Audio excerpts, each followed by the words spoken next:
मुझे फुर्सत कहाँ कि मौसम सुहाना देखूं, मुझे फुर्सत कहाँ कि मौसम सुहाना देखूं, तेरी यादों से निकलूं तब तो जमाना देखूं। तुर झुमका तुर कंगना तुर बिंदिया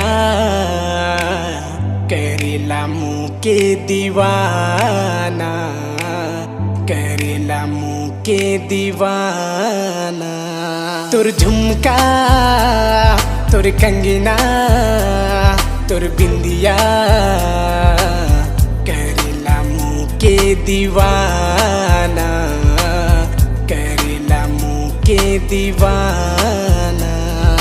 तोर लागिन जाने लुटाए दे बुरे, कहाँ बे तो सीना चीर दिखाए दे बुरे। तोर लागिन जाने लुटाए दे बुरे, कहाँ बे तो सीना चीर दिखाए दे बुरे। कितना मोई गोरी तो के प्यार करो ना।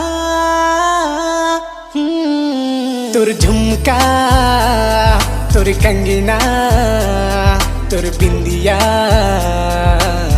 करेला मुँह के दीवाना, करेला मुँह के दीवाना।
जरा जरा सी बात पर तकरार करने लगे हो, जरा जरा सी बात पर तकरार करने लगे हो, लगता है मुझसे बेइंतहा प्यार करने लगे हो।